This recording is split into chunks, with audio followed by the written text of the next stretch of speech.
graça e a paz do Senhor seja com todos. Feche os seus olhos. Senhor, nós estamos aqui, Senhor. Ó Pai, a obra é tua, Senhor, mas nós pedimos, Senhor, que a tua vontade se cumpra em nós, que os teus sonhos, Pai, para esta igreja, para este local, se materialize, ó Deus, aqui presente, nos irmãos que estão online, Senhor, nos irmãos que depois vão compartilhar, Senhor, a tua palavra. Nós te bendizemos e te exaltamos, ó Deus, em nome de Jesus, amém. Os irmãos podem sentar-se. Glória a Deus.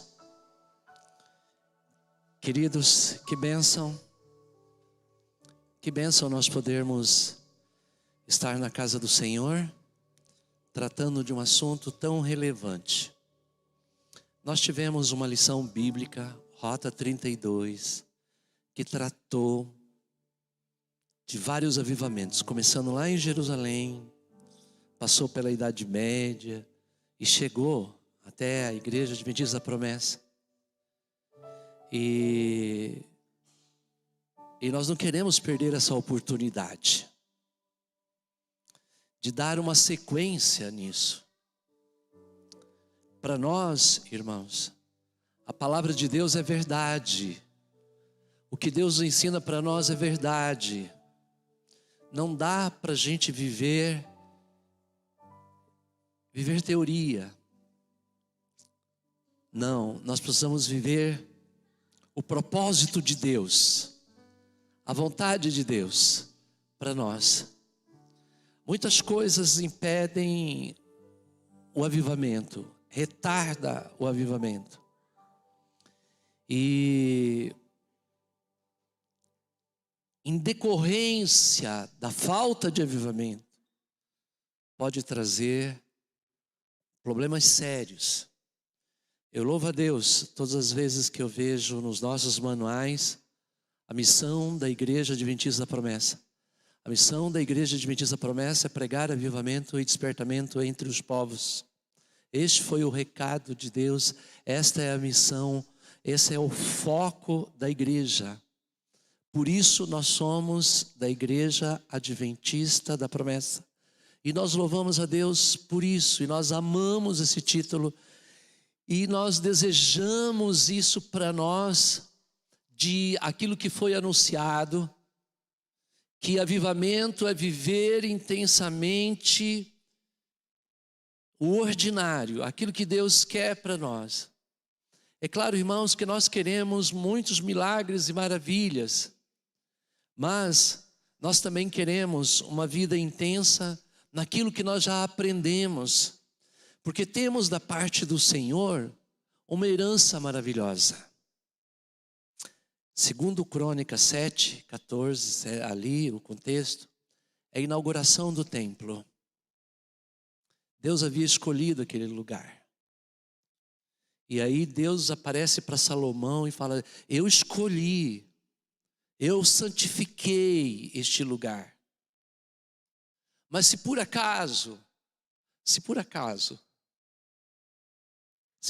não chover, se por acaso tiver gafanhotos entre a terra, aí Deus, Ele apresenta uma solução, e a solução é o avivamento. E uma das coisas que atrapalha ou retarda o avivamento, ou a gente viver o melhor de Deus para nós, chama-se vida devocional, falta de vida devocional. Vocês vão me ouvir falar muito nisso. Vou falar muito nisso.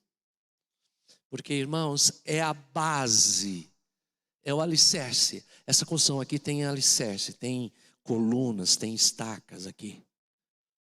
A vida devocional é a base da nossa espiritualidade, da nossa fé, da nossa crença. E aí o Senhor traz um recado para Salomão. Eu, quando vejo esse recado de Deus, Note bem, não é um recado do pastor Elias.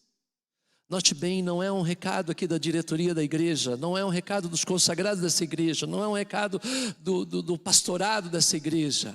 É um recado da palavra do Senhor, é nela que nós vamos basear a nossa reflexão hoje.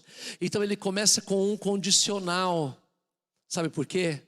Porque Deus, apesar da sua grandeza, apesar da sua infinitude, porque Deus, em qualquer direção que a gente olhar, a gente vê Deus infinito. Você fala amor, Deus é infinito em amor. Você fala em tempo, Deus é infinito no tempo. Deus é eterno, sempre existiu, autoexistente, pré-existente. Se você fala em misericórdia, Deus é infinito. Se você fala em Jesus, Jesus extrapolou todas as profecias. Jesus não apenas cumpriu as profecias que estavam a respeito dele, mas Jesus ele extrapolou em amor, extrapolou em perdão. As pessoas não compreenderam, porque a graça de Deus, o amor de Deus, a vinda do Messias foi extravagante demais. E aí, tudo na palavra do Senhor é extravagante. E quando a gente olha para a grandeza de Deus, começando nesse versículo assim, se o meu povo. E é interessante que ele fala aqui, e no final, talvez você pode achar estranho converter, mas no começo aqui ele fala assim, se o meu povo, meu, pronome possessivo, meu, me pertence, tenho direito legal. Esse está falando para nós. Quem já aceitou Jesus como Salvador aqui? Amém? Você sabia que você é de Deus? Você sabia que Deus tem direito legal na sua vida? Você sabia que Ele é soberano na sua vida? Que Ele pode fazer o que quiser da sua vida? Porque Ele manda na sua vida. Ele é o Senhor da tua vida. Ele é o Senhor de tudo da tua vida. E aqui Deus fala assim, se aquilo que me pertence é o meu povo, mas Ele dá uma oportunidade para nós que somos a imagem e semelhança de Deus, o direito de escolha, a opção de fazer a sua vontade, a opção de escolher, a opção de abrir mão da sua vida e de entregar para Ele. Ele diz assim, se o meu povo, que se chama pelo meu nome. E aí ele dá 4 qualidades que nós vamos destacar hoje.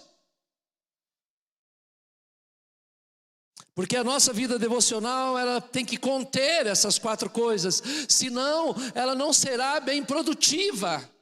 E se você quer crescer na graça, se você quer crescer no conhecimento, se você quiser deixar Deus agir na sua vida, porque Deus quer agir na sua vida.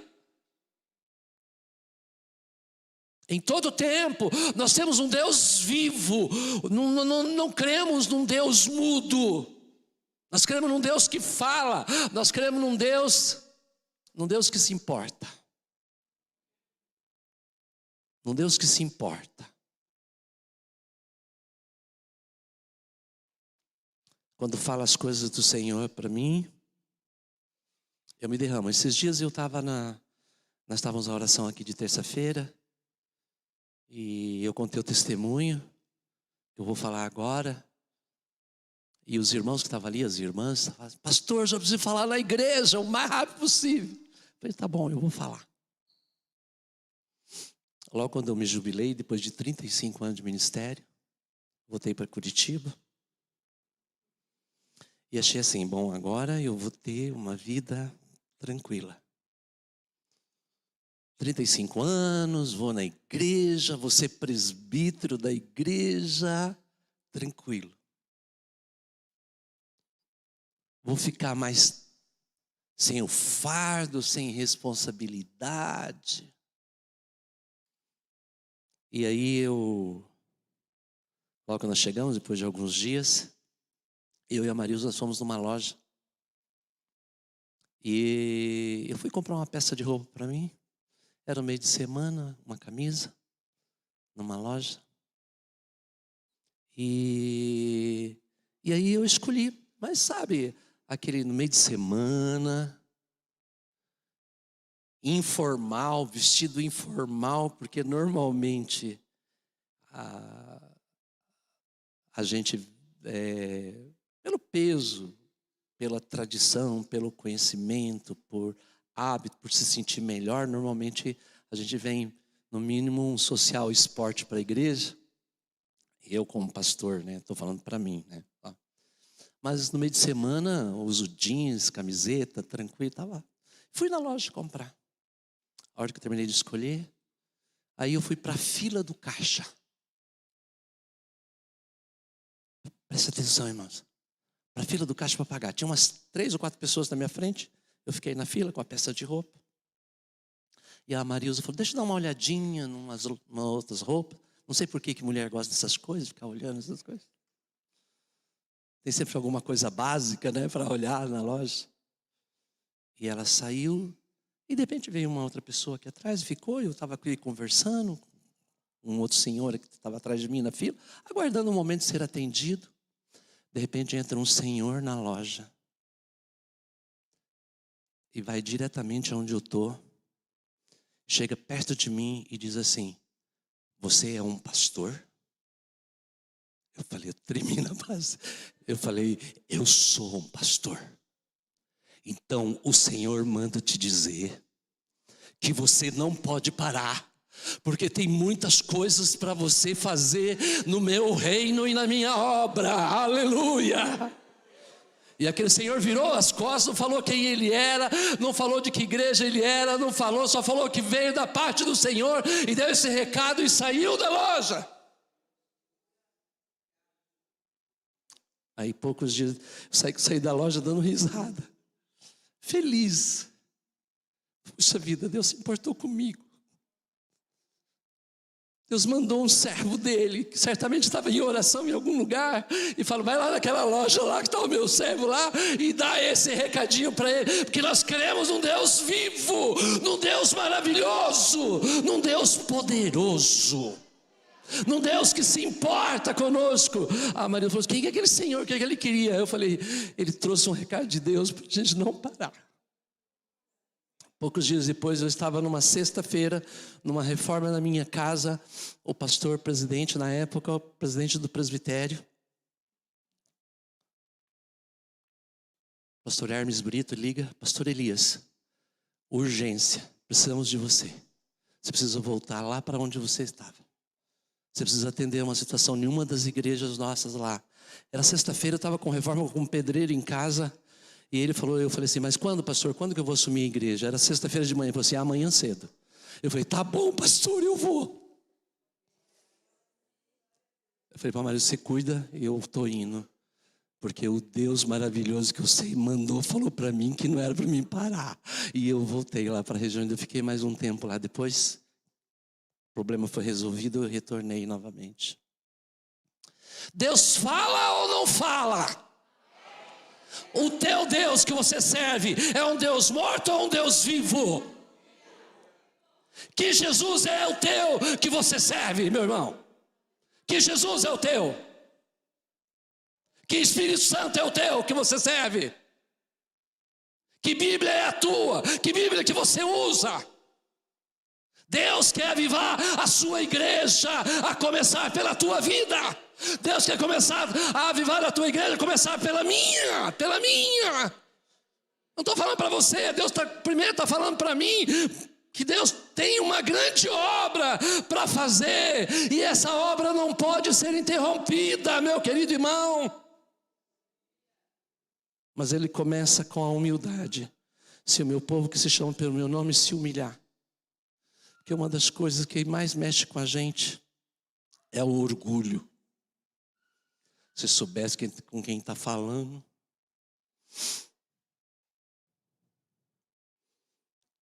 Se soubesse que eu sou capaz.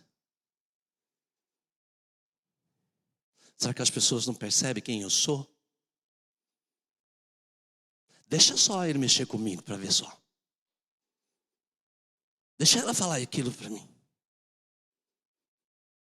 Nós somos cheios de orgulho. Nós achamos que somos alguma coisa. Mas diante do Senhor, meu querido irmão, o texto fala assim: se o meu povo que se chama pelo meu nome se humilhar, está disposto a dizer para Deus: quebra de novo, quebra, Senhor, essa minha vida e faça de novo. Avivamento só começa ou só perpetua quando nós estamos dispostos a falar para o Senhor: constrói de novo, Senhor, pode quebrar, Senhor. E hoje você está disposto a dizer para o Senhor: quebra, Senhor, a minha vida? Você tem essa coragem? Quem tem essa coragem de dizer para o Senhor: quebra, Senhor, a minha vida? Quebra, aleluia. Levanta e diz então: quebra a minha vida, Senhor. Aleluia, glória a Deus. É assim que começa, meu querido irmão. Depois ele fala assim: se o meu povo que se chama pelo meu nome se humilhar, né? Se humilhar. Davi, quando faz a sua confissão no Salmo 51, versículo 17, ele fala assim: um coração quebrantado Deus não despreza. Um coração que deixa Deus quebrar. Que deixa Deus quebrar. E às vezes eu fico olhando o mover do Senhor, mover de Deus. Eu lembro de algumas coisas e vejo como que é tão precioso. Quando vi as irmãs da coreografia, lembrei de uma experiência que eu tive, muitos anos. O pastor Steve Ramos era o presidente do presbitério, e nós estivemos em Israel. E aí, à noite, nós fomos para um local.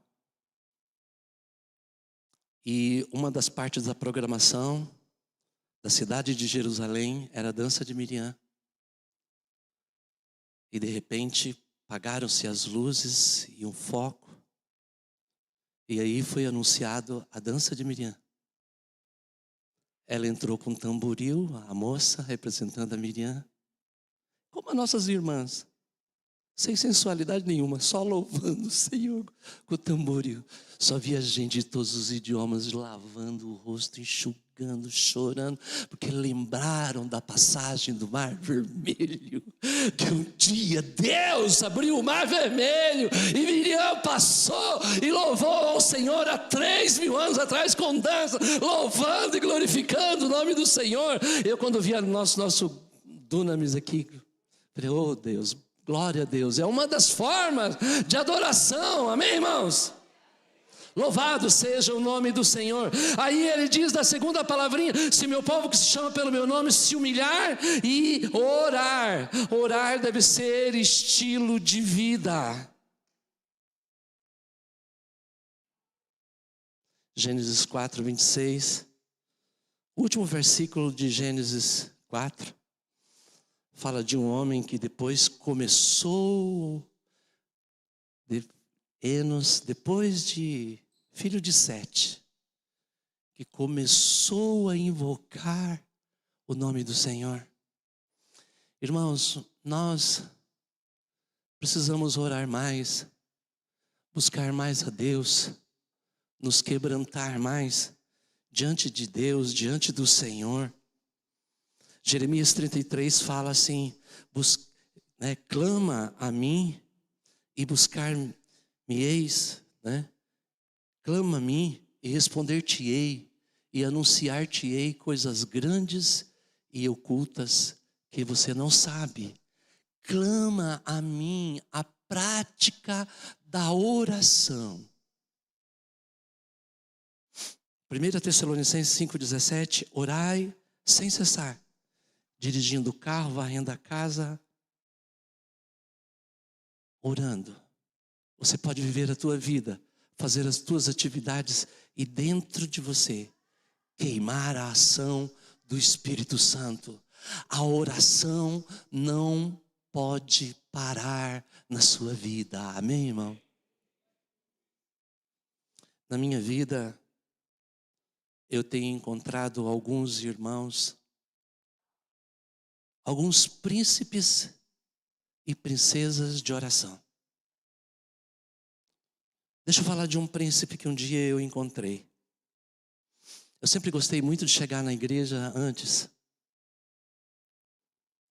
E o último campo que eu trabalhei, eu morava pertinho. Morava uns 8 quarteirões, talvez, da igreja. Eu sempre, 1 hora antes, já estava lá na igreja, abrindo a igreja. E vinha um irmãozinho, irmão muito simples, da igreja. Chegava a orar, fazia essa oração e ficava aguardando o culto. Esse irmão, ele nunca pregou na igreja, nunca dirigiu um culto na igreja. Ele morava no bairro mais simples, um dos bairros mais simples. Ele não tinha carro, não tinha moto. Na verdade, esse irmão, ele não tinha bicicleta para vir na igreja. Mas ele era firme na igreja, estava sempre congregando. E naquele dia, ele chegou, fez a oração dele, e não tinha chegado nenhum irmão ainda. Eu cheguei perto desse irmão e falei assim: irmão, como está a tua vida de oração? E aí, esse irmão falou assim para mim: pastor, ela não está muito bem não. Eu estou precisando melhorar a minha vida de oração. Eu estou precisando dar uma melhorada na minha vida de oração. Eu trabalho perto de casa, dá uns 15 minutinhos. Eu começo a trabalhar às 7 horas da manhã, ele é servente de pedreiro. E ele falou assim: e normalmente o meu hábito é acordar às 5 horas da manhã e orar. E aí 15 para as 7, às vezes eu nem tomo café e eu já vou para trabalhar. Então dá quase 2 horas de oração. Mas essa semana eu estava trabalhando um serviço muito pesado, trabalhando no concreto. Então eu não estou acordando às 5, às 7, eu estou orando só das 6 às 7. Mas a semana que vem, pastor, eu vou melhorar a minha vida de oração. Eu falei: irmão, fique em pé, deixa eu te dar um abraço, que você é um guerreiro de oração, meu irmão. Eu estou diante da majestade de um príncipe de oração, de um príncipe do Senhor dos Exércitos, de um príncipe do Rei dos Reis. Um outro dia, eu encontrei, também na minha vida, no meu ministério, essa vez foi uma princesa de oração, quase 80 anos. Hoje essa irmã já dormiu em Cristo, irmã Sebastiana, vó do pastor Osmar. Quem conhece o pastor Osmar aqui, né? A avó dele. E um dia eu fui fazer uma visita para ela, e a casa dela é um portãozinho baixo, o quarto ficava do lado da varanda. E quando eu cheguei no portão, eu ouvi que ela estava orando. E aí eu não quis incomodar, mas abri o portão devagarzinho. E na área estava uma cadeira e eu sentei e falei: vou esperar a irmã terminar de orar, depois eu vou tocar a campainha. E na oração dela, ela mencionou o nome de todos os filhos, depois o nome das noras e dos genros. E depois ela foi orando pelos netos e mencionando os netos. Eu fui olhando no relógio. Passou 15 minutos, passou meia hora, passou uns 40 minutos. Ela tinha orado por toda a família. Ela tinha clamado a Deus por toda a família. A hora que ela terminou a oração dela, passou um instante, toquei a campainha. Ela saiu com os olhos cheios de lágrimas. Eu não aguentei e dei um abraço na irmã Tiana naquele dia. Falei: irmã, que bênção a tua vida de oração. Pastor, eu oro todos os dias pelos meus filhos, pelos meus netos. Uma senhora, uma princesa de Deus. Uma princesa do Senhor. Aleluia! Mas eu louvo a Deus porque nessa igreja tem príncipes e princesas de Deus também. Amém, irmãos? Glória ao nome do Senhor. O que será que impede o avivamento, o levantamento de mais príncipes e princesas do Senhor aqui neste lugar? Será que o Espírito Santo vai levantar mais príncipes e princesas? Nós já temos gente que ora, nós já temos gente que chora nos pés do altar.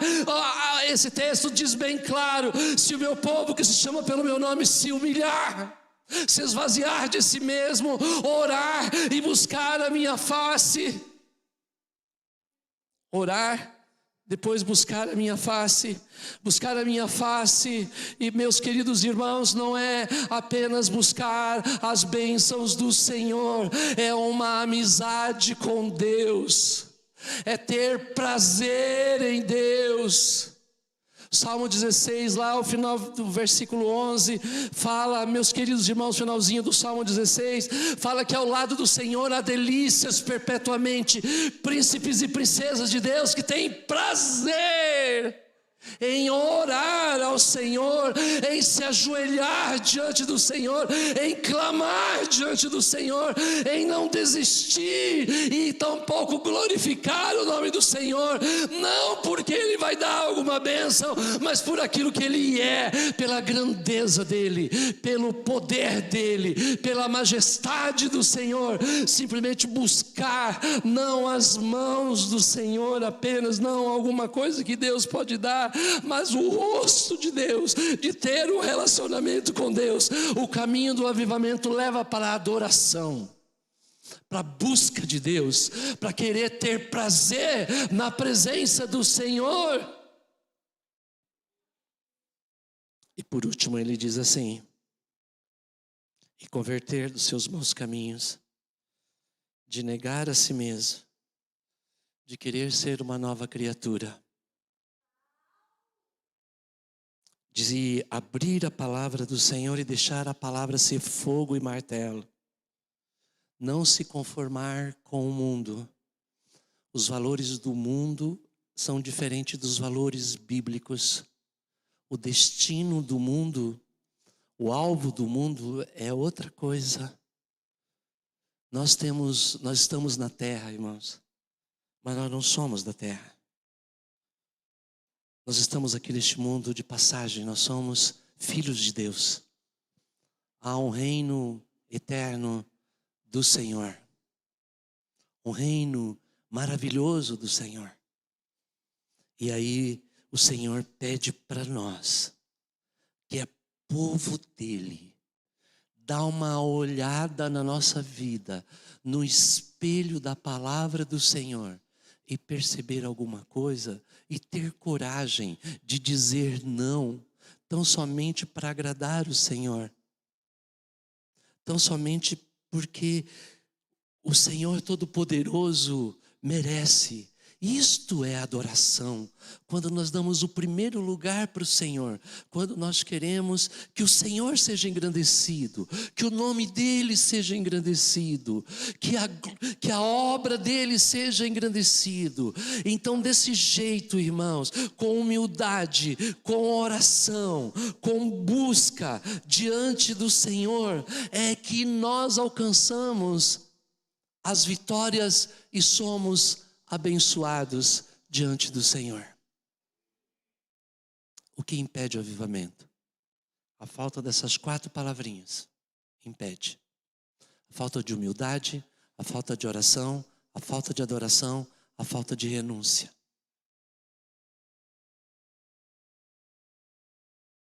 Um dia, queria convidar o grupo de louvor já aqui à frente, porque nós já estamos concluindo. Um dia, Davi errou.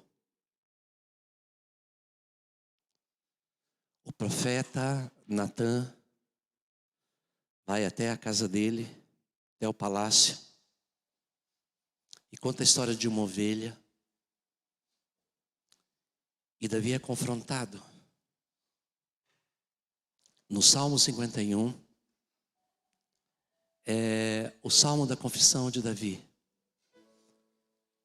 E no versículo 11, Salmo 51, 11, Davi faz um pedido. Davi tinha um palácio. Davi tinha um trono. Davi tinha um exército.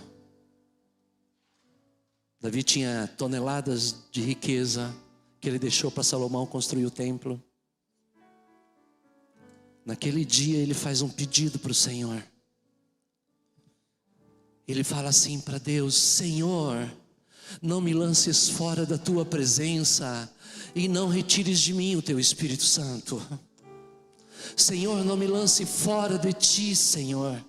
E não me deixe, Senhor Espírito Santo. Ele não falou para o Senhor: Senhor, não me deixe sem o meu trono, Senhor, não me deixe sem o meu exército, Senhor, não me deixe sem os meus filhos. Ele fala para Deus: Senhor, não me retires de mim o teu Espírito Santo, porque o Espírito Santo era o seu bem mais precioso, era a sua maior riqueza, porque ele só pôde compor os hinos que ele compôs.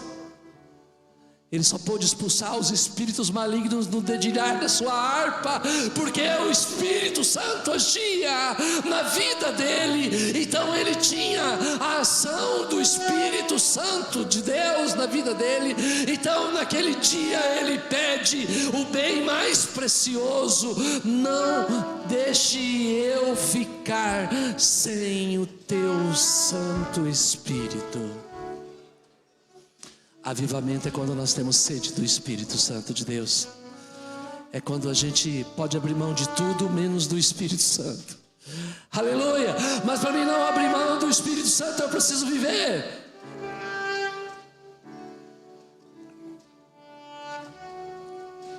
Você é um príncipe de Deus. Você é um príncipe do Senhor dos Exércitos. Você é um príncipe que pertence à fileira dos exércitos. Mas você precisa ser um príncipe também, ou uma princesa do Senhor, em oração, em renúncia, em adoração, em glorificação. Queria te convidar a você a ficar em pé, em nome de Jesus.